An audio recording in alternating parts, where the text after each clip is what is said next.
warakijijwe ariko ufite umuntu wahinduye. Mu myaka 10 umaze mu itorero, mu myaka 5 umaze mu itorero, mu myaka 2 umaze mu itorero, mu myaka 20 umaze mu itorero, waba ufite umubare w'abantu wifashisha, waba warihanishije, waba warakuye mu bupagani. Ijambo rivuga ngo mugenzi wawe ntabwo ari uwo musengana. Mugenzi wawe ni umuntu nkawe, ntabwo mugenzi wawe ari uwo musengana. Hari n'abatindi bo kubabarirwa bita ngo nabatindi nyakuja, hari n'abamayibobo, abo bose bakeneye gutabarwa n'ubutunzi Imana yaduhaye. Gusenga everyday, gusenga buri munsi. Nusenga uzanesha, nunanigwa gusenga uzaneshwa. Senga. Reka gusuhuze inshuti ya gusenga everyday, nizere kuri amahoro mu bisanzwe muri kumwe nanje Mana yakize Edouard. Twakiriye abantu bari mu Rwanda, abari mu Burundi, abari mu biyaga bigari mumva ikirundi n'ikinyarwanda n'ikinyamurenge. Tubakiriye kuri channel ya gusenga everyday, tubifuriza kugubwa neza. Abari muri Amerika turabasuhuje, Imana ibaho umugisha guhitamo gusenga everyday. Abari muri Australia tubabwira ngo Imana ibaho umugisha kuko mudukurikirana ku manywa na nijoro muri inshuti zakadasohoka.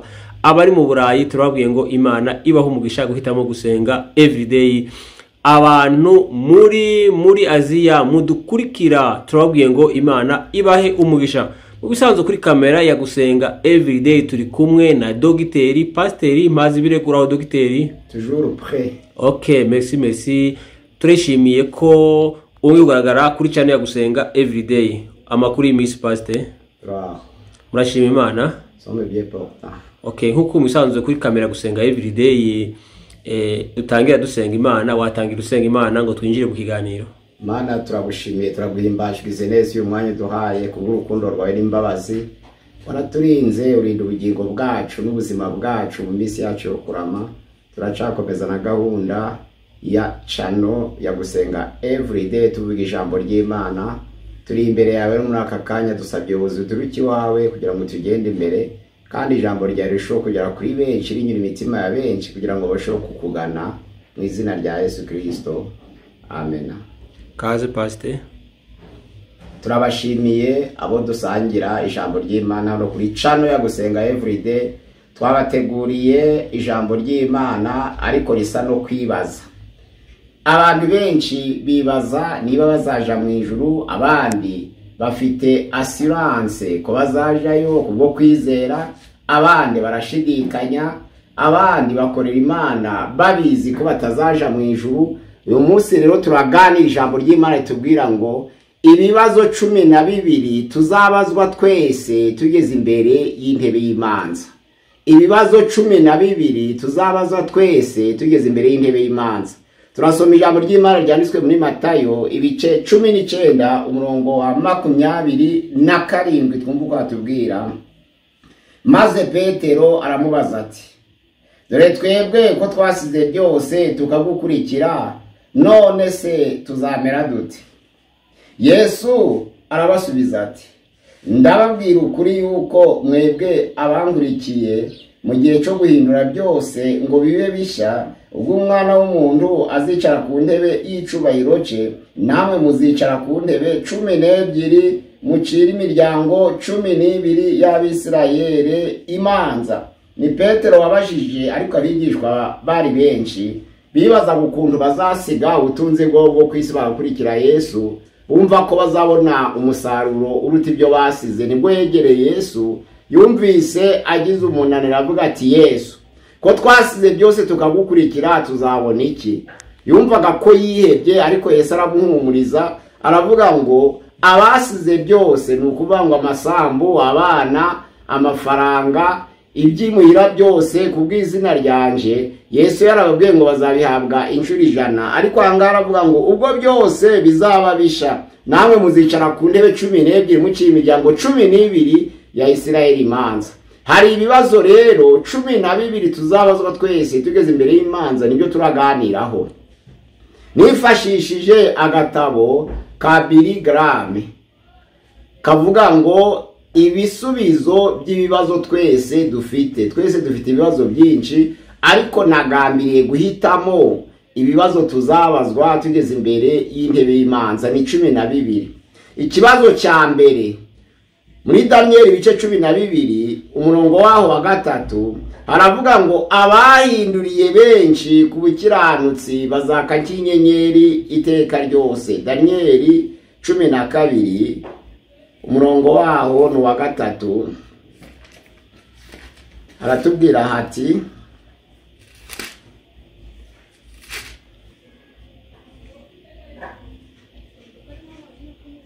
kandi abanyabwenge bo bazarabagirana nk'umuco w'isanzure ry'ijuru, n'abahinduriye benshi ku bukiranutsi bazaka nk'inyenyeri iteka ryose. Ikibazo cya mbere, warakijijwe witwa umukristo mu itorero, ariko ikibazo cya mbere buri wese azabazwa nk'uko byanditswe mu Bakorinto ba kabiri ibice 5 umurongo wa 10 aravuga ngo kuko twese tuzagaragarizwa imbere y'intebe y'imanza ya Kristo kugira ngo buri wese ahabwe ibihwanye n'ibyo yakoze akiri mu mubiri, byaba byiza byaba bibi. Ni ukuvuga ngo baba abakiranutsi baba abakiranirwa bose bazanyura imbere y'intebe y'imanza. Ikibazo cya mbere noneho rero havuga ngo abahinduriye benshi ku bukiranutsi bazaka nk'inyenyeri iteka ryose. Ni ukuvuga ngo ni ikibazo cya mbere, warakijijwe ariko ufite umuntu wahinduye. Mu myaka 10 umaze mu itorero, mu myaka 5 umaze mu itorero, mu myaka 2 umaze mu itorero, mu myaka 20 umaze mu itorero, waba ufite umubare w'abantu wifashisha, waba warihanishije, waba warakuye mu bupagani ukaba warahindurira abo bantu benshi ku bikiranutsi, abo bantu bafite amasezerano yo kuzaka nk'inyenyeri iteka ryose. Guhindura se ni iki? Ni inshingano ikomeye Imana yaduhaye. Yesu Kristo aja kubuja mu ijuru asigiye abigishwa be inshingano bita the Great Commission. Mugende mu mahanga yose muhindura abantu bose kuba abigishwa banje. Byanditswe muri Matayo ni ibice 28 umurongo wa 19. Mugende mu mahanga yose muhindura abantu bose kuba abigishwa banje. Aho ngo bisobanura ngo ni inshingano ikomeye twahawe. Umuntu wese uri muri Yesu Kristo agomba kugira abantu yahinduriye benshi ku bukiranutsi, agomba kugira abantu yabwirije bagakizwa, none akazakibazwa akerekana umubare w'abantu yahinduye. Abantu benshi bakurikiye iriya nshingano ikomeye ntabwo bose bazi kuvuga, ariko inzira zo guhindura ni nyinshi. Kuko ijambo ry'Imana ryanditswe muri Petero ya mbere igice cya 2 umurongo wa 12 havuga ngo mwigire ingeso nziza hagati y'abapagani. Ni ijambo ribwirwa itorero, mugire ingeso nziza hagati y'abapagani kugira ngo nubwo bamwe babasebya nkaho muri inkozi z'ibibi, bazareshwe n'ingeso zanyu nziza, bazarushaho guhimbaza Imana kuri wa munsi wo kugendererwa. Nuvuga ngo ingeso nziza ishobora gutuma abantu bahimbaza Imana, ingeso nziza ishobora gutuma abantu bifuza guhinduka ngo base nawe, ingeso nziza zishobora gutuma abazimiye bashaka kumera nkawe. Niryo jambo ry'Imana rivuga ngo abahindure benshi ku bukiranutsi. Bishobora guhindurisha ijambo cyangwa ugahindurisha ingeso. Ingeso nziza zirahindura. Narizo mpamvu Yesu Kristo yavuze ngo muzabamenyera ku mbuto zabo. Abo mushaka kwigana turebera ku mbuto, nk'uko Pawulo yavuze ngo sinshaka ikinyungura ngewe ubwanje, ahubwo nshaka icungura benshi kugira ngo bakizwe. Petero ya mbere 3 aravuga ngo namwe bagore, ku bantu bashaka guhindurira abantu ku bukiranutsi, mugire ingeso nziza kandi mugandukira abagabo banyu nk'uko bikwiriye, kugira ngo nubwo abagabo bamwe batumva ijambo ry'Imana ariko bazarushaho guhindurwa cyangwa kureshwa n'ingeso nziza zanyu. Nta jambo muvuze, ntabwo guhindura umuntu ari ngombwa kumubwira ijambo. Wamuhindurisha ingeso nziza, wamuhindurisha imirimo myiza. Nizo mpamvu imirimo yo gukiranuka nayo irahindura, ituma abantu bifuza kukugana kuko abagiriye neza imirimo yo gukiranuka. Hariya muri Yohana ya mbere igice cya 3 umurongo wa 17 haravuga ngo umuntu wese muri mwe afite ubutunzi bw'iyi si akareba mugenzi we ko akennye, aho ngaho urabona ko imirimo myiza ibasha kuyobora abantu ku bukiranutsi. Nizo mpamvu bamwe babwirisha amagambo y'Imana, abandi bakabwiririsha ingeso, abandi bakabwiririsha imirimo. Izo zose ni inzira Imana yatoranije kandi yadusigiye kugira ngo tubwirize ubutumwa bwiza, tubwamamaze mu mahanga yose. Nizo mpamvu Yesu Kristo avuga ngo tout pouvoir m'a été donné dans le ciel et sur la terre. Nahawe ubutware mu ijuru no mu isi. Ngaho noneho mugende mu mahanga yose guhindura abantu bose kuba bigishwa banje, mubatiza mu izina rya Data wa twese n'iby'Umwana n'Umwuka wera. Ariko isezerano Yesu yatanze yaravuze ngo kandi nzaba ndi kumwe namwe kugera ku mpera y'isi. Iki kibazo cya mbere, ube witeguye kugira amazina y'uzavuga yabo wahinduriye ku bukiranutsi. Ube witeguye kuzagira abo utanga wakuye mu byaha ukabageza ku bukiranutsi. Warabwirije imyaka yose wamaze mu itorero, harabihanishwe n'amagambo yawe, abo bose nibo uzahererwa ingororano, kuko ugomba kugira bantu uzagaragaza imbere y'intebe y'imanza ko abahinduye. Ico ni ikibazo ca mbere. Abahinduriye benshi ku bukiranutsi, guhindurira abantu benshi ku bukiranutsi ni ikibazo ca mbere. Uzasubiza iki? Hari abantu waba ufite wabwirije ubutumwa bwiza bagakizwa, hari abantu waba ufite wakoreye neza bagakizwa, hari abantu waba ufite wifashe neza ukagira ingeso nziza bakifuza gusa nawe, bamara bagahinduka bagakizwa. Ngibo iby'Imana idushakaho. Nitugere imbere y'intebe y'imanza izakubaza abo wihanishije. Ico ni ikibazo ca mbere. Ikibazo ca kabiri, nkuko mu gitabo ca Billy Graham kivuga réponse à nos problèmes, kivuga ngo ibisubizo by'ibibazo tugendana nabyo. Ikibazo ca kabiri, waba warabashije gushobora gusangira ubutunzi bwawe na rubanda? Kabiri, Luka 18 murongo wa 18 aratubwira ngo umutunzi Yesu yegereye Yesu aramubaza ati ngirende kugira ngo mbone ubugingo buhoraho. Yesu aramubwira ngo uza amategeko: ntukibe, ntukice, ntugasambane, ntugashinje mugenzi wawe ibinyoma, ubahe so na nyoko. Umutunzi yaramubwiye ibyo byose narabyubahirije, ngo kugeza uyu munsi wa none, kuva mu buto bwanje kugeza uyu munsi wa none narabyubahirije. Ntukibe, ntukice, ntugasambane, ntugashinje mugenzi wawe ibinyoma, ubahe so na nyoko. Agiye kugenda ngo ave imbere ya Yesu, Yesu aramuhamagara ati buretse, wagurisha ibintu byawe maze ukafata ibiguzi ukabigabira abakene? Uwo muntu ijambo ry'Imana avuga ngo yari umutunzi cyane, arababara, agira agahinda kenshi. Wabasha gufata ubutunzi bwawe ukabugabira abakene? Imana yaduhaye mu buryo butandukanye, ariko abantu benshi bafite ku butunzi bw'isi. Ariko kenshi usanga bashaka gukingira imbabazi abakagombye gutabarwa na bwa butunzi bw'isi. Ariko ico kibazo kizaba icya kabiri. Ese waba warashoboye kugabana ubutunzi bwawe na rubanda? Ntabwo kugabana ubutunzi bwawe na rubanda ari ugufata ubutunzi bwawe bwose ngo ububegurire usigarira hoya. Ahubwo ni igihe mugenzi wawe yabakennye, mwaba musengana cyangwa mwamudasengana, ijambo rivuga ngo mugenzi wawe ntabwo ari uwo musengana. Mugenzi wawe ni umuntu nkawe, ntabwo mugenzi wawe ari uwo musengana.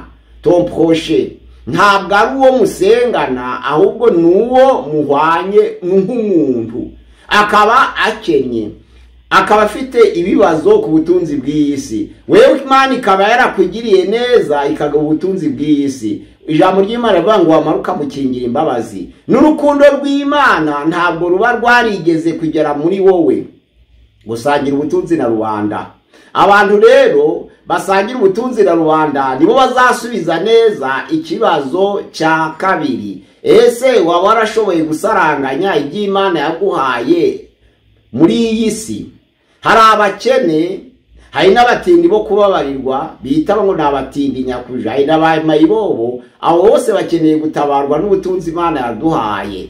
Mu by'ukuri ubutunzi twahawe ntabwo ari ubwo kwikubira ngo tubukoreshe twenyine, ahubwo Imana yarabuduhaye ngo tubukoreshereze abandi, abakene, abafite ibibazo by'inzara, abantu bose batagira uko bigira. Abo bose bakeneye kuri bwa butunzi Imana yahaye abantu kugira ngo nabo babashe kubaho. Ariko wabasha gusaranganya ubutunzi bwawe na rubanda, umuntu akabakenye ukamugirira imbabazi, kuko hari ijambo rivuga ngo imbabazi.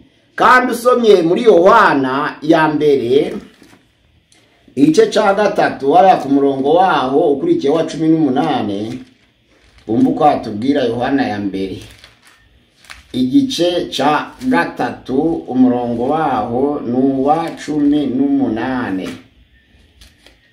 Aravuga hati: bana bato, twe gukundana urumamo mu magambo cyangwa ku rurimi, ahubwo dukundane mu byo dukora no mu by'ukuri. Bana bato, twe gukundana urumamo mu magambo cyangwa ku rurimi, ahubwo dukundane mu byo dukora. Mu byo dukora bisobanura imirimo, no mu kuri nusobanura ngo ibijanye no gukiranuka, mu kuri no mu magambo. Nukuvuga ngo twe gukundana mu magambo gusa, ahubwo dukundane mu byo dukora.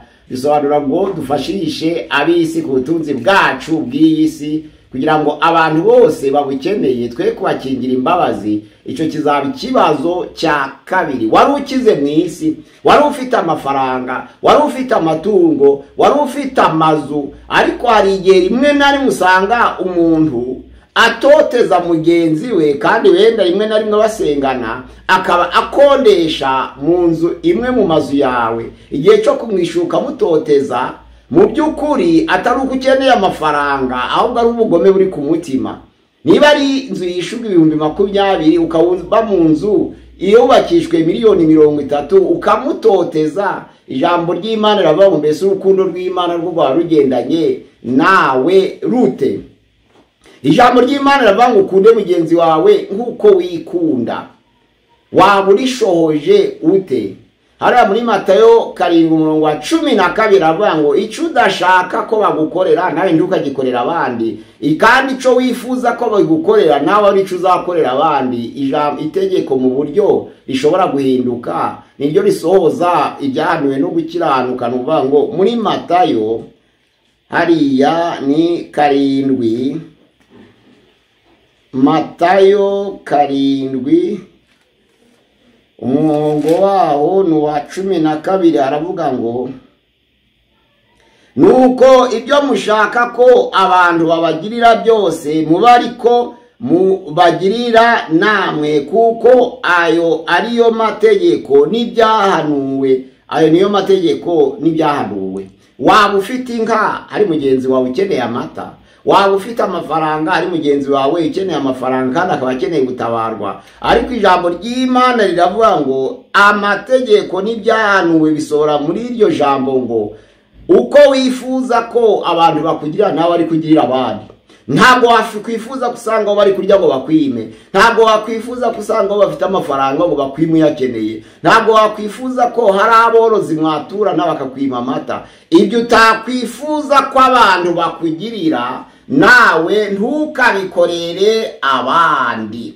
Niba rero utashobora gusangira ubutunzi bwawe n'abandi, icyo kibazo kizagutsinda. Ariko niba wabishobora uzagitsinda.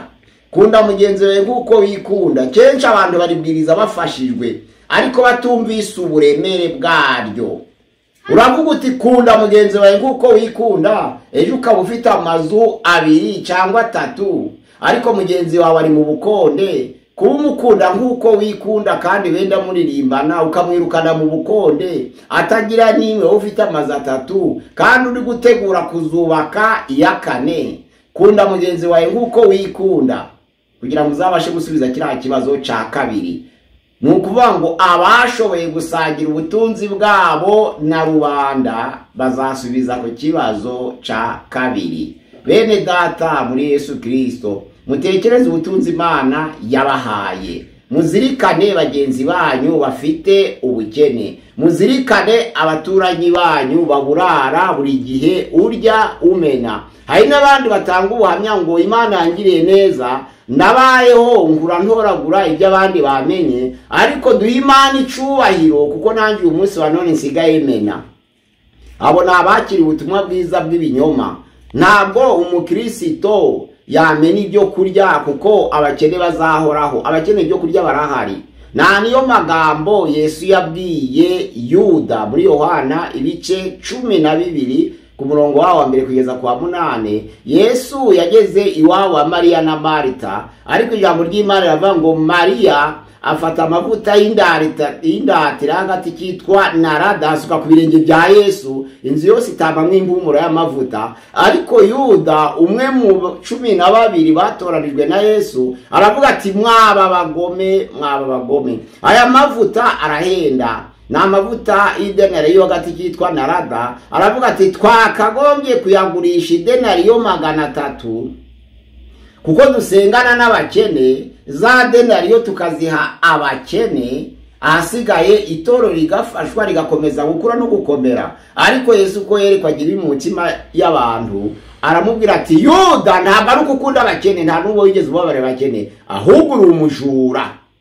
Washakaga ngo tuyakubikishe kuko ari wabikaga umufuka w'intumwa, noneho yaje guhaha akaramura nibyo Yesu yeretswe muri we. Ariko ku murongo wa 8 Yohana 12 Yesu yaravuze ngo mwareka bakayansa kuko ndigiye gito, mwe muzasigara ku isi kandi muzabana nabo igihe kirekire. Abakene muzabana nabo iteka ryose. Ntaco kwireguza ngo wabuze ubufasha kuko abakene bazahoraho. Aho utuye hari abakene, aho usengera hari abakene, aho ukorera hari abakene, aho ugenda hari abakene, aho uzindukira hari abakene. Icyo uzifuza gufashisha umukene cyose kizaba gikwiye kuko abakene tuzabana nabo iteka ryose. Wa muntu wagize ubutunzi bw'isi rero agakingira imbabazi abakeneye gutabarwa, uwo muntu azatsindwa. Zo mpamvu ikibazo cyakaye cyava ngo waba waremeye gusangira ubutunzi bwawe na rubanda. Icambere twavuze ngo waba warahinduriye benshi ku bukiranutsi, ijambo ry'Imana wakirera ikiza rigakiza benshi. Icya kabiri, waba waremeye gusangira ubutunzi bwawe n'abandi n'ababukeneye. Ikibazo cya gatatu turasoma mu Baheburayo igice ca 12. Abaheburayo 12 twumva uko hatubwira. Aravuga hati, Abaheburayo 12 umurongo wa 14 aravuga ngo mugire umwete wo kubana n'abantu bose amahoro n'uwo kwezwa, kuko utejejwe atazareba umwami Imana. Mugire umwete wo kubana n'abantu bose amahoro n'uwo kwezwa, kuko utejejwe atazareba umwami Imana. Ni ikibazo ca gatatu. Waba warabanye amahoro n'abantu bose? Kuko hari umuntu ubana n'abandi amahoro ariko akirengagiza bamwe akavuga ati abo bo twarahemukiranye. Ariko ijambo ry'Imana rivuga ko dukwiriye kwiga kubana n'abantu bose amahoro. Abo musengana mukabana amahoro, abo mwigana mukabana amahoro, abo muririmbana mukabana amahoro, abo mukorana ku kazi mukabana amahoro, abo mugendana mu rugendo mukabana amahoro, abo muturanye mukabana amahoro, abo muvukana mukabana amahoro. Hari abantu benshi bitoje kubana amahoro na rubanda ariko ntibabane amahoro n'umuryango. Akabana amahoro n'abakorana nabo ku kazi ariko ntabane amahoro na se, ntabana amahoro na nyina cyangwa n'uwo bashakanye, ntabana amahoro n'abana be. Ijambo ry'Imana haravuga ngo tugire umwete wo kubana n'abantu bose amahoro. Icyatumye Yesu avuga ngo ntabwo naje kuzana amahoro ahubwo naje kuzana inkota. Ara muri Matayo ari amagambo Yesu yavuze muri Matayo ni ibice 10 umurongo wa 30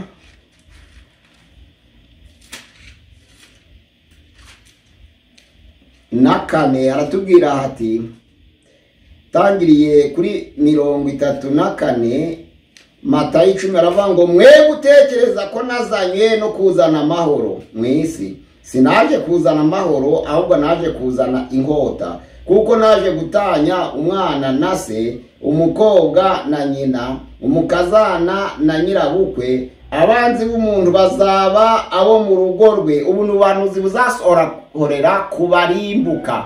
Aya magambo bayavuze basubiramo ku buhenebere bw'abatubaha Imana. Yanditswe muri Timoteyo ya 2:3 niyo magambo asa n'aya ngaya ngo mwitekereza ko naje kuzana amahoro. Ubundi Yesu Kristo niwe mahoro yacu. Usomye muri Yohana 14:27 haravuga ngo mbasigiye amahoro, amahoro yanjye ndayabahaye, kandi sinyatanga nk'abantu. Abantu batanga amahoro y'igihe gito, ariko Yesu Kristo yatanze amahoro abara y'iteka ryose. Amahoro ya Yesu atandukanye n'ay'abantu. Yesu rero avuga ngo sinazanywe no kuzana amahoro mu isi, nuko abazamwemera bazangwa n'ab'isi. Nico yashakaga kuvuga. Niba umukazana yihanye hari igihe nyirabukwe atazabyishimira, niba nyirabukwe yihanye hari igihe umukazana atazabyishimira, niba umwana yihanye hari igihe se atazabyishimira, niba umubyeyi yihanye hari igihe abana batazabyishimira, kuko hazaba impinduka mu buzima bwabo bw'umuryango. Nicyo Yesu yashaka kuvuga. Ariko inkota mu bantu no gukura amahoro mu isi ntibizasohorera ku bari mu buhenebere bw'abatubaha Imana. Usomye muri Timoteyo ya 2 ibice byaho ni 3:1 kugera kwa 5 bangu menye yuko mu minsi y'imperuka hazaba ibihe birusha, kuko abantu bazaba bikunda, bakunda impiya, birarira, bibona, batukana, batumvira ababyeyi babo, indashima, batarabera, badakundana babo, batuzura, babesherana, batirinda, bagira urugomo, badakunda ibyiza, bagambana, ibyigenge, bikakaza, bakunda ibibanezeza aho gukunda Imana, bafite ishusho yo kwera ariko bahakana imbaraga zako. Abameze batyo uje ubatera umugongo. Bisobanura ngo ingota Yesu yazanye niyo gutandukanya umukobwa na nyina, niyo gutandukanya umukazana na nyirabukwe, niyo gutandukanya umwana na se. Ijambo ry'Imana riravuga ngo abanzi b'umuntu bazaba mu rugo rwe. Kubera iki? N'ubuhenebere bw'abatubaha Imana buzasohorera ku bantu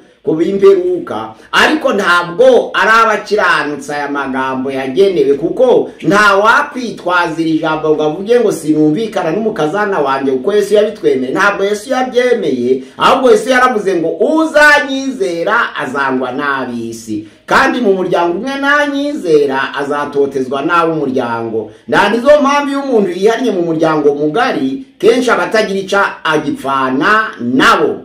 Bahamagaye Yesu muri Mariko 6 bavuga ngo bene so baragushaka na bashiki bawe.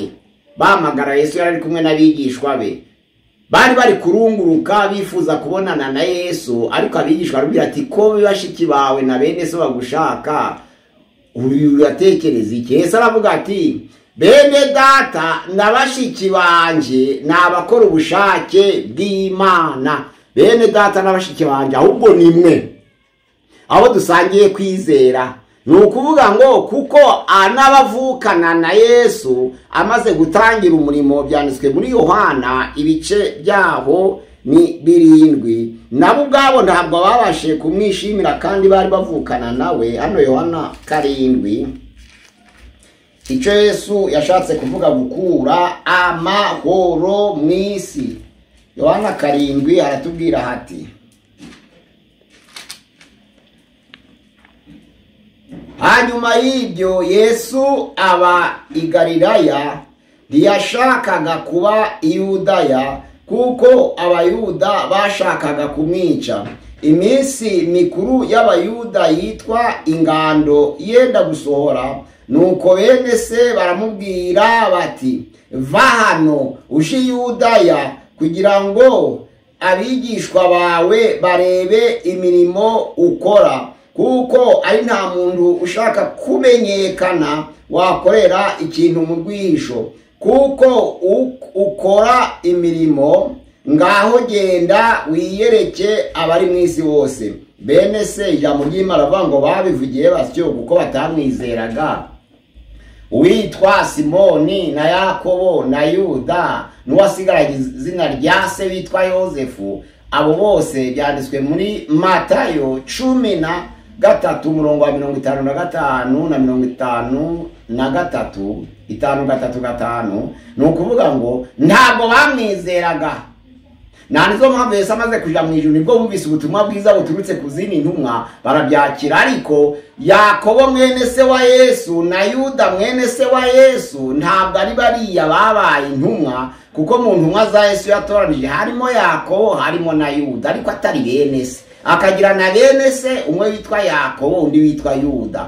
Hari Yakobo mwene Zebedayo, hari Yakobo mwene Yarufayo, hari na Yuda bahimbye Tadeyo, hakaba na Yuda Isikariyote mu ntumwa za Yesu Kristo. Ariko Yakobo mwene se wa Yesu yari atarakizwa Yesu akiri mu isi. Yuda mwene se wa Yesu ntabwo yemeye ubutumwa bwiza Yesu yavugaga. Nizo mpamvu Yesu amaze kuja mu ijuru abo bene se nibwo babashe kwakira ubutumwa bwiza, barahinduka kandi bandika n'inzandiko. Urwandiko rwa Yakobo n'urwa Yuda byanditswe na bene se wa Yesu, ariko sibo babaye intumwa.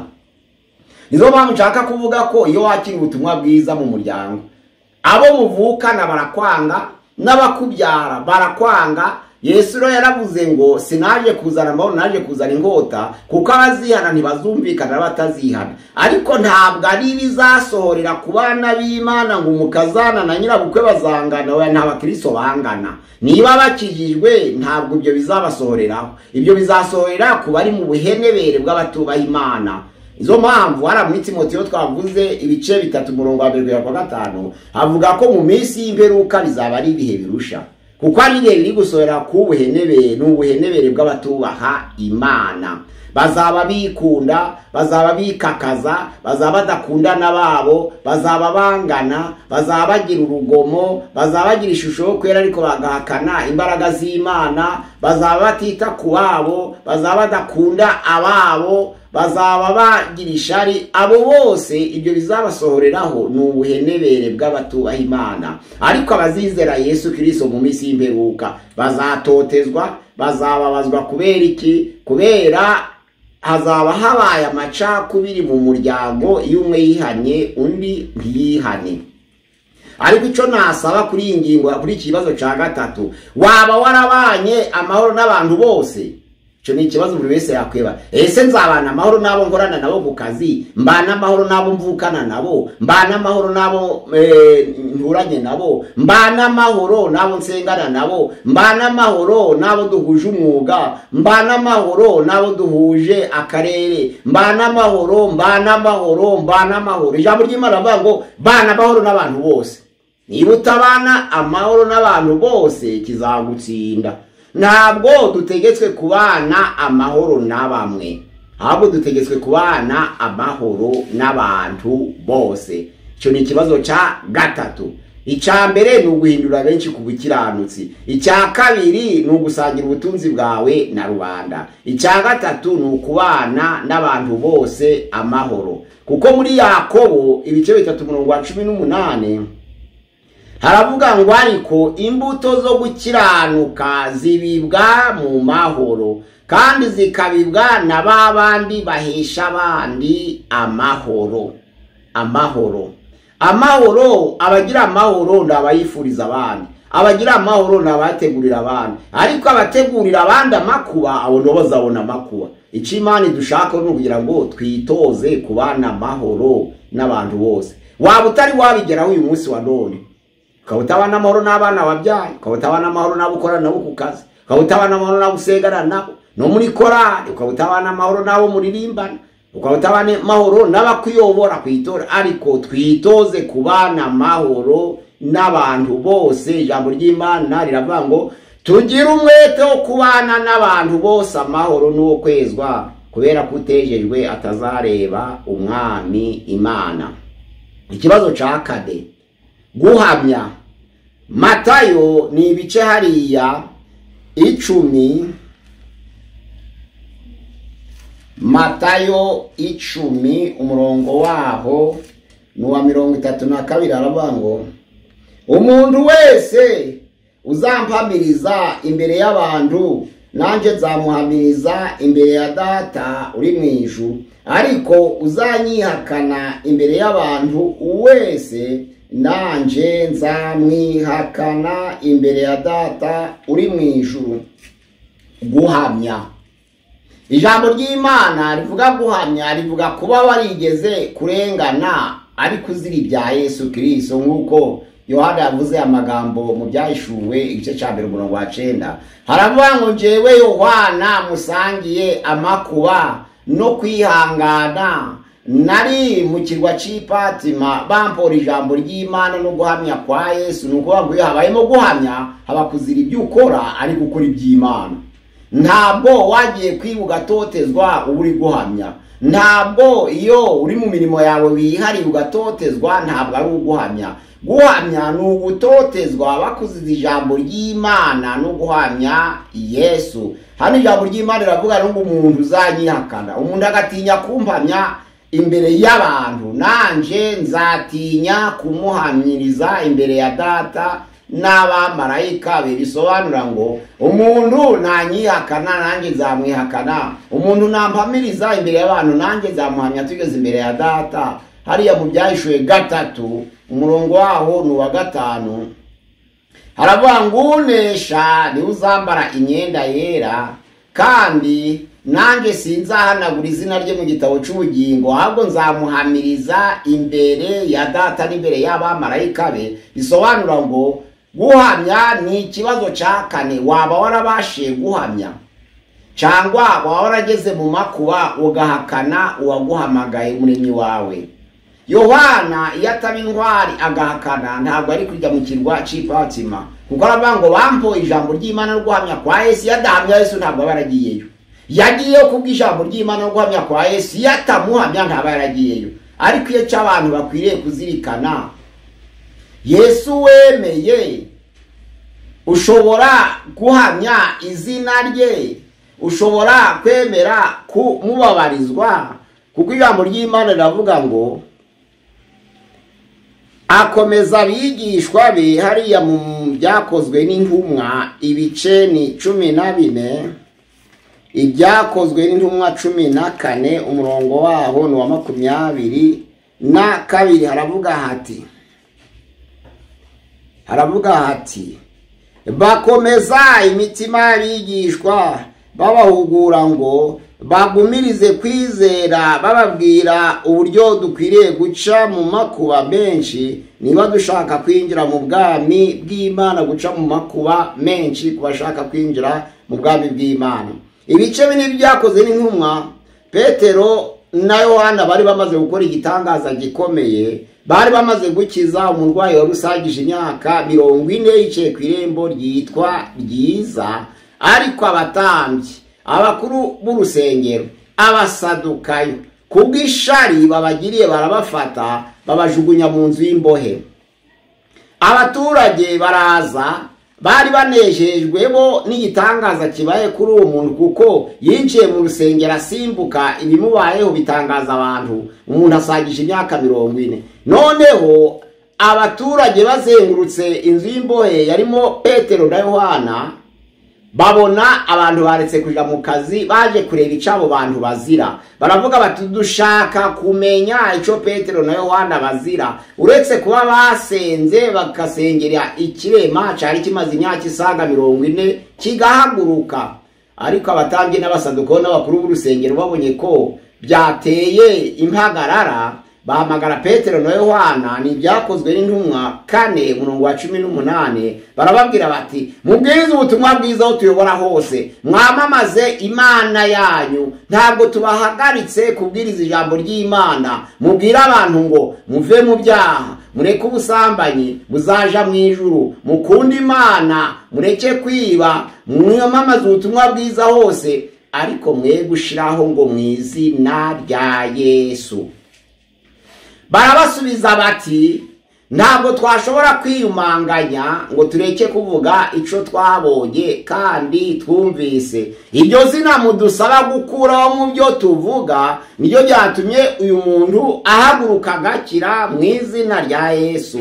ntabwo twabasha kwiyumanganya rero ngo tureke kuvuga icyo twabonye kandi twumvise, kuko Yesu niwe zina ryonyine ryahawe abantu munsi y'isi. Nta rindi zina twahawe munsi y'isi abantu babasha gukirizwamo. Ni ibyakozwe n'intumwa ibice ni 4 umurongo wabo ni uwa 11. Twumva uko avuga, aratubwira hati 4:11 aravuga hati Yesu niwe buye ryahinyuwe namwe abubatsi kandi ryahindutse rikomeza imfuruka, kandi nta wundi agakiza kabonerwamo, kuko ari nta rindi zina munsi y'ijuru ryahawe abantu dukwiriye gukirizwamo uretse rya Yesu Kristo. Bari bamaze kwamamaza Yesu Kristo, bari bamaze kuvuga ubutumwa bwiza, ariko Imana ikora igitangaza, bahagurutse ikirema cyari gisagije imyaka 40. Bibabaje abatambyi n'abakuru b'urusengero n'abasadukayo, nibwo babashize mu nzu y'imbohe. Ariko Petero rero bashobora guhamya, bari bashoboye kubihakana bakaba mu mudezero w'iteka, ariko barahamya baravuga ngo ntabwo twabasha kwiyumanganya ngo tureke kuvuga ibyo twabonye kandi twumvise, kuko nta rindi zina ryahawe abantu munsi y'ijuru tubasha gukirizwamo. Ese waba warabashije guhamya? Waba warashoboye guhamya izina rya Yesu ukamamaza ubutumwa ariko udatinya? Nicyo kibazo cya 4, guhamya. Uzatinya kumpamiriza imbere y'abantu, nanjye zatinya kumuhamiriza imbere ya Data n'imbere y'abamarayika be. Ariko unesha akambara imyenda yera, uwo niwe ntazahanagura izina rye mu gitabo cy'ubugingo, ahubwo nzamuhamiriza imbere ya Data n'imbere y'abamarayika be. Nuvuga ngo niba warahamije Yesu Kristo, Yesu Kristo nawe azaguhamiriza imbere ya Data n'imbere y'abamarayika be. Ikibazo cya 5, waba waremeye kurenganirizwa gukiranuka nk'uko byanditswe muri Matayo ibice 5 umurongo waho wa 10 ngo hahirwa abarenganirizwa gukiranuka kuko ubwami bwo mu ijuru ari ubwabo. Waba waremeye kurenganirizwa gukiranuka? Kuko icya 4 waba warashoboye guhamya, icya 5 waba wararenganirizwe gukiranuka, nukuvuga ngo ukavuga ukuri ukabizira. Petero ya mbere ni ibice 2 umurongo waho wa 19 aratubwira hati, Petero ya mbere 2:19 aravuga ngo kuko igishimwa ari uko umuntu yakwihanganira imibabaro bamuhora ubusa, azize umutima utunganiye Imana. Ariko se niba mwihanganira gukubitwa ibipfunsi babahora icyaha, muzashimwa iki? Icyakora niba mukora neza akaba ari byo mubabarizwa mukabyihanganira, ibyo ni by'Imana ishima, kandi ibyo nibyo mwahamagariwe, kuko Kristo yabababarijwe akabasigira icyitegererezo kugira ngo mugere ikirenge muke. Nta cyaha yakoze, nta n'uburiganya bwabonetse mu kanwa ke. Yaratutswe ntiyabasubiza, yarakubiswe ntiyabakangisha, ahubwo aritanga yiha idaca urwa kibera. Ubwe yikoreye ibyaha byacu mu mubiri we, abibambanwa ku giti, kugira ngo tupfe ku byaha duhere ko tubeho ku gukiranuka. Imibyimba ye niyo yadukirishiye. Nuvuga ngo nta cyaha yakoze, nta n'uburiganya bwabonetse mu kanwa ke. Ijambo ry'Imana riravuga ngo ibyiza rero nuko twababazwa baduhoye ubusa, dufite umutima utunganiye Imana. Abakristo ntabakwiriye gutotezwa babahora icyaha bakoze. Niba uri umukristo bakagutoteza baguhora icyaha, uzashimwa iki? Ariko hariya hahirwa abarenganirizwa gukiranuka, ukavuga ukuri akaba ari byo uzira. Ntubeshe ngo uzire kubesha, ahubwo ukavuga ukuri akaba ari byo uzira. Hahirwa abarenganirizwa gukiranuka kuko ubwami bw'Imana ari ubwabo. Rifatanye n'iriya jambo bavuga ngo imbuto zo gukiranuka n'ubundi zibigwa mu mahoro kandi zigabigwa n'abandi bahesha abandi amahoro. Imbuto noneho z'umwuka ni urukundo, ni ibyishimo, ni amahoro, ni ukwihangana, ni ukugwa neza, ingeso nziza, kugira neza, gukiranuka, kwirinda. Ijambo ry'Imana rivuga ngo ibimeze bityo nta tegeko ribihana abarenganirizwa gukiranuka. Ukavuga ukuri ukabizira, akaba ari byo bagutoteza baguhoye. Ijambo ry'Imana rivuga ngo na Yesu Kristo niko tubabarijwe, ariko ngo adusigira icyitegererezo kugira ngo tugere ikirenge muke. Yarakubiswe ntiyabasubiza, yaratutswe ntiyabakangisha, ahubwo aritanga kubwe, yidaca urwa kibera kandi yikorera ibicumuro byacu, azira gukiranuka. Hahirwa rero abarenganirizwa gukiranuka, kuko ubwami bwo mu ijuru ari ubwabo. Ico ni ikibazo ca gatanu. Ikibazo ca mbere, waba warahinduriye benshi ku bukiranutsi, kwihanisha abantu. Icya kabiri, waba waremeye gusangira ubutunzi na rubanda. Icya gatatu, waba waritoje kubana amahoro n'abantu bose. Icya kane, waba warashoboye guhamya ukarengana bakuziza iby'Imana, ubuhamya butandukanye n'amateka. Icya gatanu, hahirwa urenganirizwa gukiranuka, wavuze ukuri urabizira. Ngiki kibazo cya gatanu kizabazwa tugeze imbere y'intebe y'imanza. Ijambo ry'Imana rivuga ngo twese tuzagaragara imbere y'intebe y'imanza ya Kristo, kugira ngo buri wese ahabwe ibihwanye n'ibyo yakoze akiri mu mubiri, byaba byiza cyangwa byaba bibi. Ngo abakoze neza bazahembwa ibyiza, bien sûr, abakoze nabi bazahembwa ibibi, bien sûr, ni igihano cy'iteka. Ariko tumenye ko twese tuzagaragara imbere y'intebe y'imanza ya Kristo Yesu, nk'uko ijambo ry'Imana ribivuga. Icya gatandatu, waba warabashije kwitondera amategeko yo kuguriza, byanditswe muri Luka ibice 6 umurongo waho wa 34, aratubwira hati, Luka 6:34, haravuga ngo kandi nimuguriza abo mutekereza ko bazabaguzurira, muzashimwa iki? Abanyabyaha nabo siko baguriza abandi banyabyaha, kugira ngo bazabaguzurire ibihwanye n'ibyo babagurisha n'amategeko yo kuguriza. Niba umuntu ajya akakubwira ngo nguza amafaranga, ukayamuguza, uzayamuhe nk'aho uhebye, kugira ngo naburi cyo kukwishura utazageragezwa bikabajana mu kurimbuka, bikabashora mu kurimbuka. Amategeko yo kuguriza rero nuko iyo ugujije umuntu wumva ko umuhaye, wemera ko natakwishura ukabyemera, bitazakubera ikigeragezo. Kandi noneho rero niba ushidikanya ko uwo muntu utamwemera, ahubwo uzamufashe, ariko ye kuzamuguriza, kuguriza bifite amategeko yayo.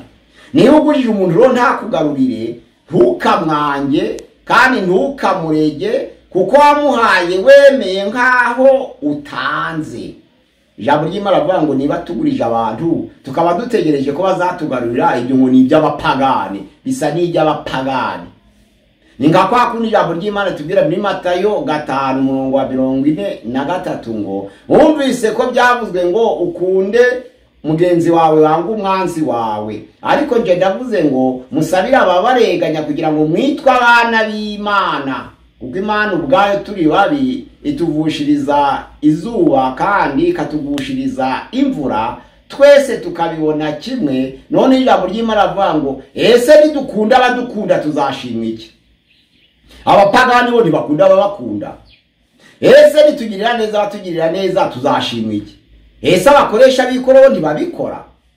Ariko hari ijambo ry'Imana ku murongo wa 48 avuga ngo be mukiranuka nk'uko so mu ijuru akiranuka. Ijambo ry'Imana risobanura ngo amategeko yo kuguriza nuko watanga nk'uhebye, kugira ngo Imana izakubaze tugeze imbere y'intebe y'imanza, ese wubahirije amategeko yo kuguriza? Ndavuze ngo niba udashaka kuguza umuntu umufashe, wimugenza ubusa kandi ufite ubutunzi bw'iyi si, ijambo ry'Imana rivuga, kuko arakennye, ariko imukingira imbabazi. Ariko ikintu cy'amasezerano no kuguriza, niba ubona ko atazabishobora, ahubwo muhe wimuguza, kuko iyo utanze uri umukristo uba wemeye ko uhebye. Nukuvuga ngo niba ugurije umuntu akavuga ati nguza ibihumbi runaka 10, 20, nuko umuguza wumva ko atari ngombwa ngo abikugarurire, kandi abikugarura uzabishikire. ariko natabikugarura ntukamurege kandi ntukamwange. Ayo ni amategeko yo kuguriza. Ni ikibazo cya gatandatu. Waba warubahirije amategeko yo kuguriza? Waba warubahirije amategeko yo kuguriza bagenzi bawe? Waba warubahirije amategeko yo kuguzurira? Ijambo ry'Imana riravuga ngo abapagani bo baha abazabaha, abapagani bakaguriza abazabaguzurira, ariko abana b'Imana babandi bashaka kwitwa abana ba data wo mu ijuru, ngo yatanze atanga nkuhebye. Cyo ni kibazo cya gatandatu.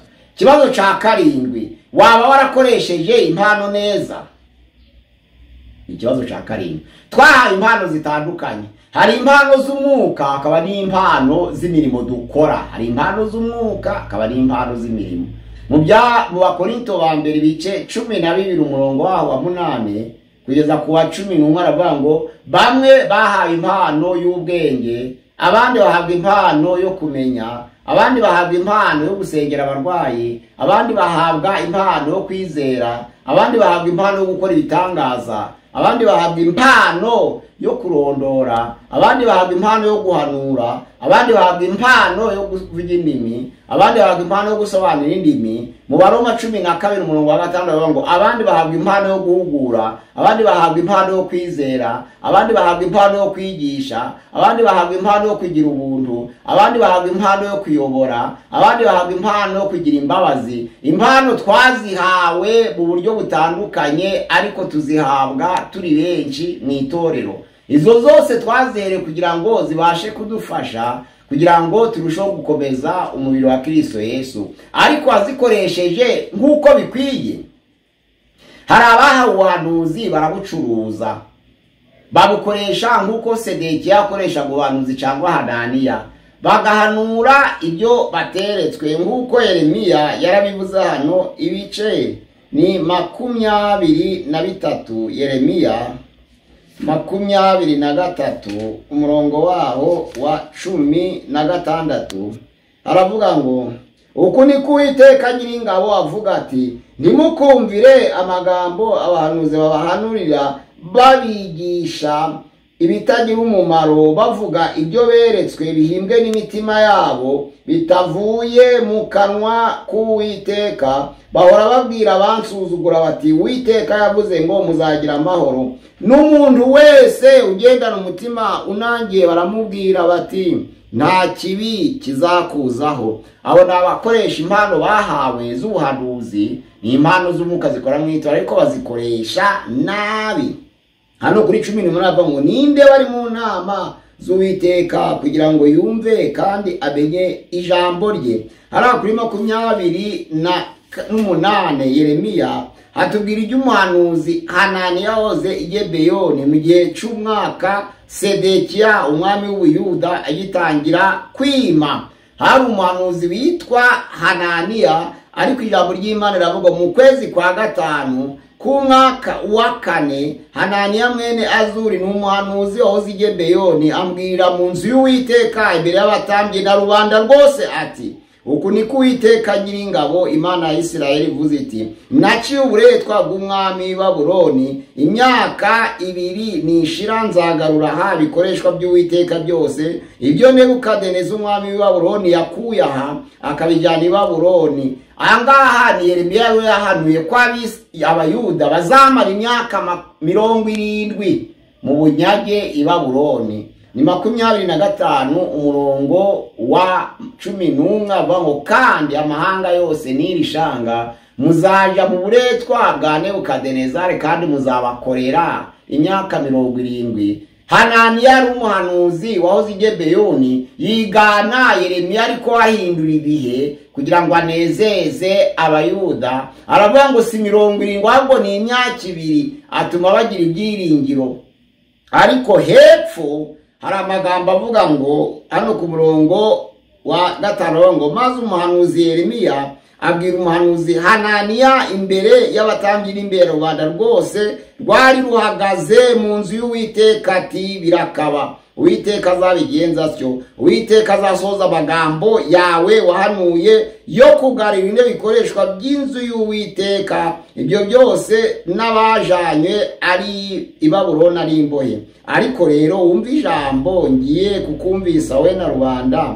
Abahanuzi ba kera batubangirije nge nawe bahanuye iby'intambara n'iby'ibyago n'iby'icorezo biraba mu bihugu byinshi no mu bwami bukomeye. None umuhanuzi uhanura iby'amahoro, ijambo rye nirisohora ntihazamenyekana ko yatumwe n'Uwiteka koko. Ahangaha Hananiya yarangije kwizeza abayuda ibinyoma, ariko hano ijambo ry'Imana avuga ngo Hananiya aherako akura imbago z'ibiti zari mu ijosi rya Yeremiya arazivuna zicira ku kuvi azica kabiri. Aravuga ngo Uwiteka nyiringabo avuze ngo ukumvunagwa imbago niko Uwiteka Imana ivunagwa uburetwa bwa Nebukadineza imyaka 2 nishira baraza. Ibi neza neza biza mu Bayuda, ariko nyuma bagiye gutaha ijambo ry'Uwiteka ribandukira mu kanwa ka Yeremiya riravuga riti bwira Hananiya ngo ntabwo namutumye kandi yateye ubwoko bw'Imana kwiringira ibinyoma. Wavunagwa imbago z'ibiti ugiye gucuriza ibyuma mu cimbo cazo, biganura ko ayo mahanga agiye gukorera umwami w'i Babuloni ibihe birebire kandi ya myaka 70 izuzura. Ijambo ry'Imana riravuga ngo kuko Hananiya wateye ubwoko bw'Imana kwiringira ibinyoma, muri uku mwaka uzawupfamo. Ijambo ry'Imana riravuga ngo muri uyu mwaka upfamo, ariko apfa mu kwezi kwa 7 uko yari yahanuye ibinyoma. Abantu bameze batyo rero bakoresha impano nabi. Babandi bavuga ngo beretswe bateretswe. Ntabwo ari impano z'umwuka gusa, ahubwo hari impano twahawe muri Matayo ibice 25 hariya umurongo waho nuwa 14 twumvuka hatubwira. Matayo 25:14 haravuga hati bizaba nk'iby'umuntu wari ugiye kuzindukira mu kindi gihugu agahamagara abagaragu be akabasigira ibintu bye. Aha umwe 5 undi amuha 2 undi amuha 1 uko muntu ashoboye arazinduka. Uwo mwanya wahawe 5 aragenda azigenzuramo izindi 5. N'uwahawe 2 abigenza atyo agenzuramo izindi 2. Ariko wahawe 1 aragenda acukura umwobo ahishamo ya 5 ya sebuja. Ijambo ry'Imana ravuga ngo maze iminsi myinshi ishize sebuja wabo bagaragu araza abarana nabo umubare w'ibyo yabasigiye. Wahawe 5 araza azana izindi 5 ati databuja wansigiye 5 dore nazigenzuyemo izindi 5. Sebuja aramubwira ati nuko mugaragu mwiza ukiranuka wakiranutse mu bike nzakwegurira byinshi, injira mu munezero wa shobuja. N'uwahawe 2 araza aravuga ati databuja wansigiye 2 dore nazigenzuyemo izindi 2. Sebuja aramubwira ati nuko mugaragu mwiza ukiranuka wakiranutse mu bike nzakwigurira byinshi, injira mu munezero wa shobuja. N'uwahawe 1 araza aravuga ati databuja narinzi ko uri umunyamwaga, ko usaruraho utabibye, ko uhunika ibyo utagosoye. Ndatinya ndagenda mpisha 5 yawe mu butaka, ngiyo ibyawe urabibonye. Ariko shebuja aramusubiza ati wa mugaragu mubiwe wa munyabutewe, ko waruzi ko nsarura aho ntabibye mbunika ibyo ntagosoye. 5 yawe ntiwari ukwiriye kuyiha abagenza, nanjye naza bakampana iyanje n'inyungu yayo. Nuko nimuyimwake muyihe ufite 10, kuko ufite wese azahabwa akarushirizwaho, ariko udafite azakwa n'icyo yari afite. n'uyu mugaragu ntaco amaze, ni mumujugunye mu mwijima hanze, niho bazarira bakahekenyera amenyo. Twahawe impano zitandukanye. Iyo twahawe impano ni ukugira ngo zikuze umurimo w'Imana, kandi Imana yazitugeneye kugira ngo tuzikoreshe mu nzu yayo. Ariko hari abahawe impano barazitaba. Azi kuririmba yanze kuririmba, azi gusenga yanze gusenga, azi kubwiriza ubutumwa bwiza yanze kubwiriza ubutumwa bwiza kugira ngo abantu bakizwe. Ndetse afite n'izindi impano zabasha gufasha itorero abantu bagakizwa, ariko yarazihishe. Aravuga ati njyewe mfite imirimo yanje, ntabwo nabona amasaha yo gupfa ubusa ngo nishire muri korale. Imana yaguhaye iyo mpano. Ijambo ry'Imana ravuga ngo niba umuhanuzi yaraciye bugufi agakorera Imana, ukaba uzi kuririmba ukanga kuririmba, Imana izakwaka kuririmba ibihe wamuhanuza amenye guhanura kandi amenye no kuririmba. Abo rero bakoresheje impano nabi, ijambo ry'Imana rivuga ngo bazitwa abagaragu babi. Hariho noneho n'impano dukoresha turi hano mu isi z'umubiri. Izo mpano dukoresha turi hano mu isi z'umubiri ni ugutanga. Ariko benshi batanga atari mu buryo bw'imbabazi, ari mu buryo bwo kwiyubakira izina cyangwa mu buryo bwo investissement. Ni ukuvuga ngo kwiteganiriza ni investissement. Umuntu akaguha adafite imbabazi, ari uko ategura kuzaza kugusaba ngo akwishyuze ibye. Umuntu akaguha adafite imbabazi, ari uko ashaka ko bazavuga ngo wakoze neza, ni wowe wakoze ibitangaza. Wati ngiye kubakira abapfakazi 40, nta mbabazi ubafitiye, ariko ushaka kugira ngo isi yose imenye ko wakoze igikorwa gitangaje. Abo bantu bakorera kubaka izina nta ngorano bazahabwa. Ijambo ry'Imana rivuga ngo bazaba barangije guhabwa ingorano zabo bari hano ku isi. Gutegura guha umuntu utamufitiye imbabazi, ariko ari ukugira ngo isi yose imenye ko wamufashije. Gutegura guha umuntu utamufitiye imbabazi, ari uko utekereza ko ushobora kuzagera mu kaga nawe afite ubushobozi, icyo gihe azaba ari ukwiteganiriza. Ijambo ryitwa agape ni urukundo rw'Imana rutanga rutarimo kwiteganiriza, rutarimo no kubaka izina. Nkuko ijambo ry'Imana rivuga ngo nujana ituro ryawe utanze ukoresha ukuboko kw'iburyo, ukw'ibumoso ndiko kabimenye. Bisobanura ngo niba ufite impano wahaye abantu, ntukagenda ubyamamaza ngo uvuge ngo nawe mba nguhaye kubyo nari mfite nabaye kanaka. Ahubwo gutanga ryari rikwiye kubibanga ku mutima wawe n'Imana kugira ngo bidahinduka kwiteganiriza cyangwa ngo bihinduke kubaka izina. Abantu benshi batanga ari ukubaka izina, abandi bagatanga ari ukwiteganiriza, abandi bagatanga ari ukwiyemera kugira ngo bamenyekane cyangwa bashimwe. Ariko ijambo ry'Imana ikintu bita agape ni urukundo rw'Imana tugirira neza bagenzi bacu, tukabagirira neza tudategana kuzishuza, tukabagirira neza tudategereze kumenyekana. Nibyo jambo rivuga ngo ukuboko kwawe niguhereza ukw'ibumoso kwe kuzabimenya.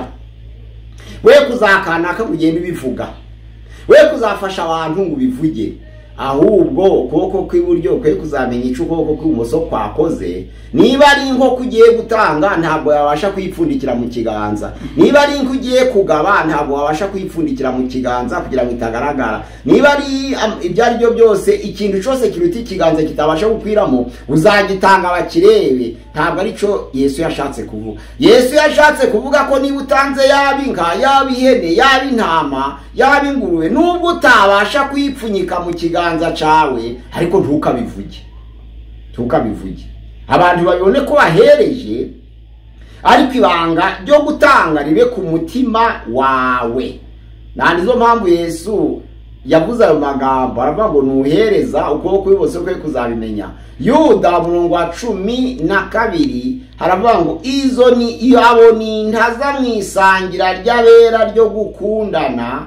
Bisobanura ngo intaza mwisangira ry'abera ni babandi bishe urukundo rw'Imana rutagendera ku nyungu, rutagendera ku mukubaka izina, ahubwo rugendera ku rukundo rw'Imana, rutegereje ingorano tuzahabwa tugeze mu bwami bw'iteka.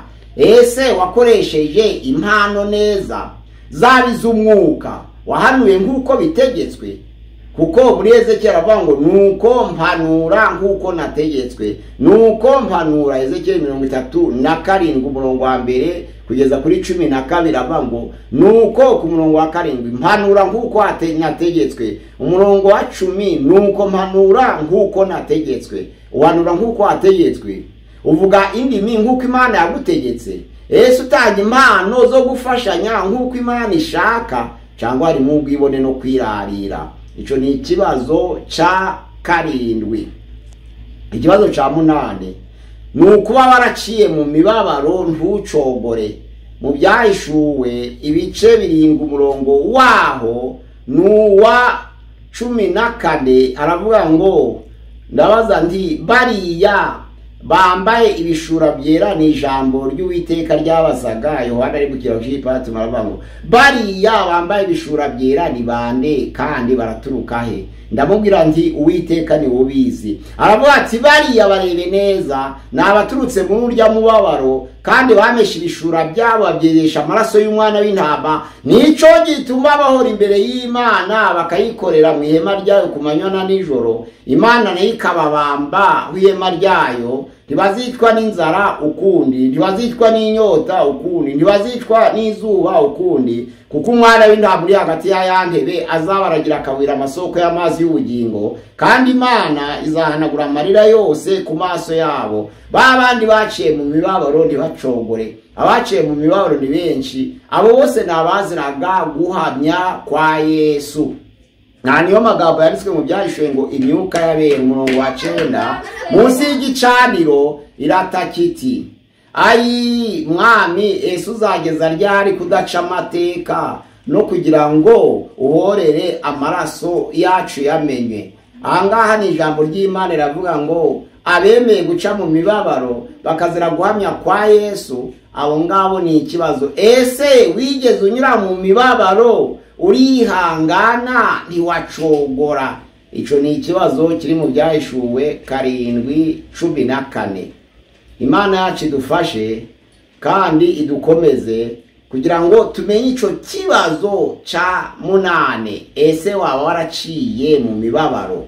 Ikibazo ca 9, waba warihanganiye ibigeragezo? Byanditswe muri Yakobo igice ca 1 umurongo waho ni wa 12 aratubwira hati, Yakobo igice ca 1 umurongo waho ni wa 12 aravuga ngo hahirwa umuntu wihanganira ibigeragezo, kuko namara kwemerwa azahabwa ikamba ry'ubugingo iry'Imana yasezeraniye abayikunda. Hahirwa umuntu wihanganira ibimugerageza, kuko namara kwemerwa azahabwa ikamba ry'ubugingo iry'Imana yasezeraniye abayikunda. Kwihanganira ibigeragezo ni ingingo ikomeye. Ese wihanganira ibigeragezo? Ni ikibazo ca 9. Ikibazo ca 8, ese waciye mu mubabaro? Ikibazo ca 9, ese wihanganiye ibigeragezo? Nukuvuga nk'uko twatangiriye ku kibazo ca 1 tugeze ku kibazo ca 9 cyo kwihanganira ibigeragezo. Abakorinto ba mbere ibice 10 umurongo wa 13 aravuga ngo nta kigeragezo kizatugeraho kitari urusangi, ariko hamwe no kugeragezwa ijambo ry'Imana aravuga ngo Imana iducira kanzu kugira ngo tubone uko twacihanganira. Imana ntizakundira abantu kugeragezwa ibirenze ibyo babasha kwihanganira, ahubwo hamwe no kugeragezwa kwabo Imana ibacira kanzu kugira ngo babone uko babyihanganira. Hano ro hahirwa wihanganira ibigeragezo ni ikibazo ca 9. Nkuko nabivuze, navuze ngo ikibazo ca 1 ni wahindure benshi ku bukiranutsi, icya 2 ni wasangiye ubutunzi n'abandi, icya 3 ni uwabanya amahoro n'abantu bose, icya 4 ni wabashiye guhamya, icya 5 ni warenganije gukiranuka, icya 6 ni wagendeye mu mategeko yo kuguriza, icya 7 ni wakoresheje impano neza, icya 8 ni waciye mu mibabaro, icya 9 ni wihanganira ibigeragezo. Kwihanganira ibigeragezo ukagerageza mu buryo butandukanye ariko ukabyihanganira, nk'uko hariya umurongo wa 13 igice ca 1 ca Yakobo batubwira. Haravuga ngo umuntu niyoshwa gukora ibyaha ye kuvuga ati Imana ninyoheje, kuko bidashoboka ko Imana yoshwa n'ibibi cyangwa kugira ibyoheshwa, ahubwo umuntu wese yoshwa n'ibyo akuruwe n'ibyo ararikiye bimushukashuka, nuko iryo rari rigatwita rikabyara icyaha, ariko icyaha naco kigakura kikabyara urupfu. Nuvuga ngo kwihanganira ibigeragezo. Hari ibigeragezo bitandukanye tuba duhura nabyo, ariko twihangane kugira ngo Uwiteka Imana izaducira kanzu ari uko yabonye guhatana kwacu. Iyo rero wihanganye ukahatana, ukihanganira ibikugerageza by'uburyo butandukanye, Imana igucira kanzu, inzira ihishwe kugira ngo ubone uko wabyihanganira. Nizo mpamvu ijambo ry'Imana ryavuze ngo nta kigeragezo kizagera ku bana b'abantu atari urusangi hagati yabo, kandi kugeragezwa ngo tujye tubyishimira kuko ari ingenzi. Hano umurongo wa karindwi ngo bene data mwemere ko ari iby'igiciro cyinshi, ari iby'ibyishimo rwose, nimugubwa gitumo n'ibibagerageza bitari bimwe.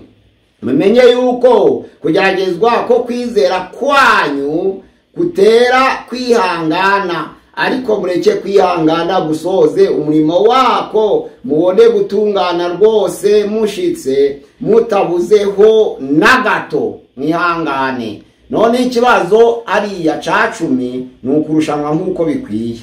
Hariya muri Timoteyo ya 2 ibice 2:3 haravuga ngo uje ufatanya nanjye kwihanganira ibigeragezo nk'uko bikwiriye umusirikare mwiza wa Kristo Yesu. Timoteyo ya 2 ibice 2:3 haravuga ngo nta waba ari umusirikare kandi ngo yishire mu by'ubugingo azaba akinejejwe amwandikiye ubusirikare. Kandi iyo umuntu ashatse kurushanwa mu bikino ntahabwa ikamba keretse arushanirwe nk'uko bitegetswe. Ese umuhinzi uhinga ni ukwiriye kubanza kwenda ku mbuto zirikana ibyo vuze, kuko umwami wacu azaguha ubwenge muri byose. Uje ufatanya nanjye kwihanganira ibigeragezo nk'uko bikwiriye umusirikare mwiza wa Kristo Yesu. N'amagambo Paulo yabwiye Timoteyo avuga ngo nta waba ari umusirikare kandi ngo yishire mu by'ubugingo azakinejeje uwamwandikiye ubusirikare. Ubwo ingingo y'ingenzi ni 5, kandi iyo umuntu ashatse kurushanwa mu mikino ntahabwa ikamba keretse arushanirwe nk'uko bikwiye cyangwa nk'uko bitegetswe. Ni ukuvuga ngo turarushanwa, kandi ijambo ry'Imana rivuga ngo umuntu wese urushanwa yirinda muri byose. Abakorinto ba mbere ibice 9:25 kugeza 27 aravuga ngo umuntu wese urushanwa yirinde muri byose. Abandi bagendereza batyo kugira ngo bahabwe ikamba ryangirika, ariko twe tugendereza dutyo kugira ngo duhabwe ikamba ritangirika. Nuko rero turakurikira, ntabwo dusa n'abatazi aho baja, dukubitana ibipfunsi, ntabwo dusa n'abahusha, tubabaza imibiri yacu tuyikoresha uburetwa kugira ngo ahari tutazabwiriza benshi, ariko ku iherezo ry'ibihe tukazaboneka ko tutemewe. Ijambo rero ryo kurushanwa nk'uko bitegetswe ni ikibazo ca 10. Ese ibyo wakoze byose warushanijwe nk'uko bitegetswe, cyangwa warushanijwe ushaka kurushanwa gusa mu buryo bw'umubiri no kwihimbaza? Ariko ijambo ry'Imana rivuga ngo kizabazwa imbere y'intebe y'imanza. Warushanijwe nk'uko bitegetse cyangwa warushanijwe nk'uko ushaka wowe? Warushanijwe nk'uko Imana ishaka? Kuko ijambo ry'Imana rivuga ngo hari abasenga uko bashaka, ariko hari n'abasenga bayobowe n'umwuka w'Imana. Kuko tutazi uko dusenga, ariko umwuka wera ubwe niwe udusabira ngo n'iminiho itavugwa. Kuko umwuka wera uzi ubushake bw'Imana, azi icyo Imana idushakaho, akadusabira nk'uko Imana ishaka. Hari igihe abantu bakora umurimo w'Imana ariko bakoresha ibitekerezo byabo, bakaba bataganira n'Imana ngo bumve icyo Imana ishaka. Bakakorera Imana bakavunika, ariko bagakoresha imbaraga zabo. Kayini na Abeli batanze ituro, bose baha Uwiteka, ariko kubera iki ituro rya Abeli ryemewe ariko Uwiteka ntiyishimira ituro rya Kayini? Ntabwo ari uko Kayini yatanze bike, oya, ariko l'offrande de Caïn n'a pas été favorable, kuko yaritanganye umutima mubi. Kw'ijambo ry'Imana rivuga ntabwo ituro rya Kayini ryatanganye umutima mwiza, ariko ituro rya Abeli ijambo ry'Imana rivuga ngo Uwiteka yitegereza ituro rya Abeli yireba nabi rya Kayini. Ntabwo ari uko irya Kayini ryabaye rito, ahubwo ni uko Kayini yaritanganye umutima mubi, na nizo mpamvu irya Abeli ryemewe Imana ikaryishimira. Natwe bene data rero ico bita kurushanwa nk'uko bitegetswe nuko watanga ufite umutima utunganiye Imana kandi ugendana n'ubushake bw'Imana. Yesu yigeze ahanura ko agiye kugenda akabagwa akazuka ku munsi wa gatatu, ariko Petero avuga ati ndibikabe biragatsindwa. Ariko Yesu yaravuze ngo subira inyuma yanje Satani umbere igisitaza, kuko ibyo utekereza atari iby'Imana ahubwo ari iby'abantu. Petero yakundaga Yesu ariko yahubuka akavuga iby'abantu, ariko Yesu aravuga ati subira inyuma yanje Satani umbere igisitaza, ibyo utekereza ntabwo ari iby'Imana ahubwo ni iby'abantu. Abantu benshi barakora akavunika bagahwana n'igihe Petero yakoranaga na Yesu, yahoraga ahubuka agakora imirimo iruhije, ariko Yesu akamubwira ati umbere igisitaza, kuko ibyo utekereza atari iby'Imana ahubwo ni iby'abantu. Twari dukwiye kurushanwa nk'uko bitegetswe. Ikibazo ca 12 noneho rero ca 11 ukaba warubashe ubuyobozi. Ikibazo ca 11 tuzabazwa tugeze imbere y'intebe y'imanza. Abaheburayo 13 umurongo wa 17 aratubwira hati mwumvira ababayobora mubagandukire, kuko ari bo baba maso barinda imitima yanyu nk'abazayibazwa. Nuko rero mubumvire kugira ngo babikore banezerewe kandi batagononwa, kuko kubikorana akangononwa kutazagira ico kumarira mwebwe. Mwumvira ababayobora. Umuntu wese akwiriye kumvira umuyobora, yaba uwo hanze, yaba nyumba kumi, yaba umukuru w'isibo wari ukwiye kumwumvira ukamwubaha niba utuye mu sibo yahawe kuyobora. Ariko no mu itorero waba umuyoboke umukristo w'itorero runaka, ubaha abapasiteri bawe, ubaha abarimu bakwigisha, ubaha abadiyakoni bakuyobora. Mwitoze kubaha ababayobora, kuko nabo bazaburana kabiri. Abayobora itorero bazaburana kabiri, abayobora n'isi bazaburana kabiri, kuko bazaburana gukiranuka kwabo, bakazaburana n'imiyoborere yatumye abayoboke bakiranirwa cyangwa bakiranuka. Navuze ngo twese tuzahagarara imbere y'intebe y'imanza ya Kristo kugira ngo buri wese ahabwe ibyo yakoze akiri mu mubiri, n'uvuga ngo ibihwanye nabyo byaba byiza cyangwa byaba bibi. Uwasuzuguye umuyobora mu isibo azabibazwa, ariko uwo mukuru w'isibo nawe azabazwa gukiranuka kwe, abazwe nuko yayoboye abaturage be no mu itorero. Nuko pasiteri azaburana gukiranuka kwe namara gutsindaje mu rubanza rwake rwo kuburana imitima y'abera. Hano ijambo ry'Imana rivuga kubera b'Imana. Mwumvira ababayobora mubagandukire, kuko ari bo baba maso barinda imitima yanyu nk'abazabibazwa bafite imitwaro iremereye. Ubaha abakuyobora bose, ubaha abakurusha imyaka, ubaha abagukuriye mu kazi, ubaha abari ku itorero, abakora imirimo ikuyobora bakaguhesha umugisha. Ububahe, nabyo bizabazwa imbere y'intebe y'imanza. Uwasuzuguye abamuyobora azatsindwa imbere y'urubanza, ariko n'uwayoboye nabi nawe namara kuburana gukiranuka kwe azatsimburana kuyobora kwe. Nayobora neza azatsinda, ndabayeroye nabi azatsindwa imbere y'intebe y'imanza.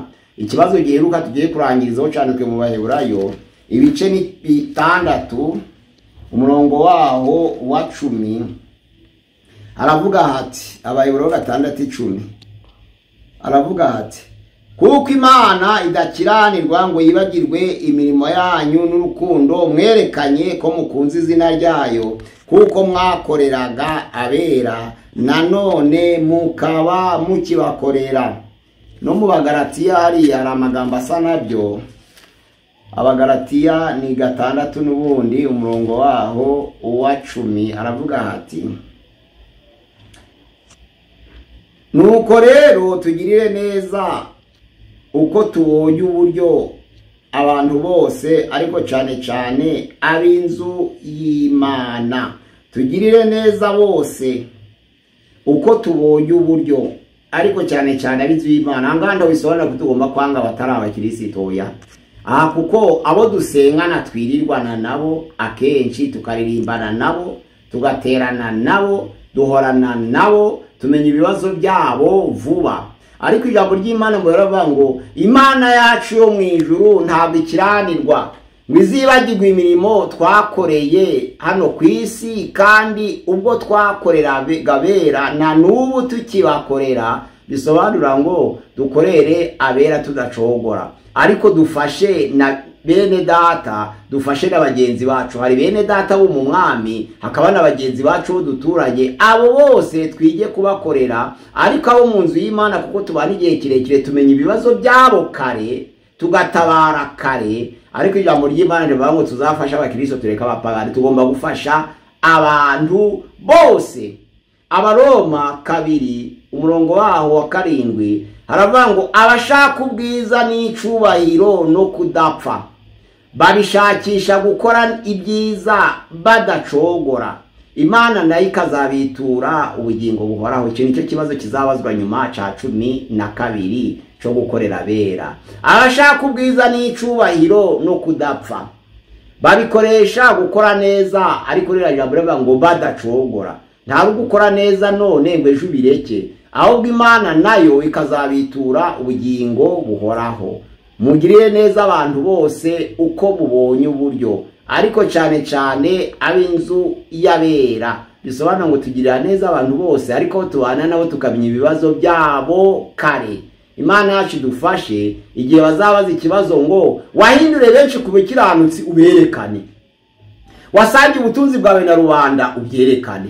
Imana yarabirebaga wabanye amahoro n'abantu bose Imana yarabirebaga n'abantu barabirebaga wagize guhamya kwa Yesu ngakurira kwa Yohana Imana yararebaga warenganiriwe gukiranuka Imana yararebaga wakurikije amategeko yo kuguriza Imana yararebaga wakoresheje impano wahawe neza zabiza umwuka cyangwa iz'umubiri Imana yararebaga n'abantu bararebaga ese waciye mu mubabaro ntiwacogora Imana yararebaga wihanganiye ibigeragezo ntiwasubira inyuma biragukuza bikugeza ku rwego rushimishije rwo gukora imirimo myiza Imana yararebaga none se warushanijwe nguko bikwiye Imana yararebaga kwijambo ry'Imana riravuga ngo ntabwo umuhinzi abasha guhabwa ibiguzi by'ibyo yahingiye atarahinze nguko bikwiye atararushanijwe nguko bikwiye nta waba ari umusirikari ngo yishire mu by'ubugingo azaba akeneje umwandiki w'ubusirikare 11 tube twarubasha abayobozi kizabazwa imbere y'intebe y'imanza ese ubasha bakuyobora baba bisi baba bitorero ese ubasha bagukurira ye mu kazi ese ubasha bagukuriye mu itorero ese ubasha bagukuriye mu gihugu abo bose tugomba kububaha ese ubashe n'ababyeyi kuko n'abagukuriye mu muryango kubaha abadukuriye ni ikibazo kizabazwa imbere y'intebe y'imanza none ikibazo giheruka cya 12 kiravuga ngo gukorera abera twaba twaritaye kuri bagenzi bacu tubana bafite ibibazo dusengana kuko tubabona buri gihe ese twaba twarazirikanye ibibazo bya bagenzi bawe aho baba batuye hose kizabazwa niba warasenganye n'umuntu agakena ubizi kandi ufite ubushobozi uzabibazwa niba wararimbanye n'umuntu akabura uniforme kandi washobora kuyimugurira uzabibazwa ngibyo ibibazo 12 tuzabazwa turi imbere y'intebe y'imanza wowe uratangira kuba gutekereza nibambaza ngo nihanishije nde nzarekana nde nibambaza ngo nasange ubutunzi bw'abandi n'abandi nahaye nde nibambaza ngo nabanye amahoro n'abantu bose nabanye amahoro n'ababyeyi n'abaturanyi nibambaza ngo narahamije eske narahamaje nibambaza ngo narenganijwe gukiranuka narabirenganirijwe nibambaza ngo nagende mu mategeko yo kuguriza narabikoze nakoresheje impano neza naciye mu mibabaro nihanganiye ibigeragezo narushanijwe nk'uko bikwiye ese nubasha banyobora none se nakoreye abera Imana yacu dufashe kugira ngo buri wese azirikane icazasubiza tugeze imbere y'intebe y'imanza dukomere kandi dukomerere mu ijambo ryayo kugira ngo igihe buri wese azabazwa bye kuzamutungura ntimugerekeho ikindi ku ijambo ry'Imana rivuga ngo kurenganizwa gukiranuka bisobanura ngo ntabwo wakora ikibabaje mugenzi wawe iteka ryose gukiranuka ni ingenzi nayo imbere y'Imana yashimwe kubwo gukiranuka. Ngibyo ibibazo 12 bizabazwa turi imbere y'imanza. Imana yacu dusange kandi dukomeze kugira ngo dukomerere muri aya magambo, maze Yesu nagaruka mu bwiza bwe tuzabashe guhagarara tudatsinzwe imbere y'intebe y'imanza, twime ingoma y'iteka mu izina rya Yesu Kristo. Amen. Pastor wakoze, Imana iguha umugisha. Ushobora kuba ubwa mbere ufunguye channel yo gusenga everyday, tugusaba ngo kandi subscribe kugira ngo uzaze ubone ibiganiro byacu uko bukeye nuko bwije. Ushobora no kudutera inkunga kuri uyu murimo wivuga butumwa. Pastor wabaha nimero? Pastor Mpazibirego nimero ya telefone 0786696620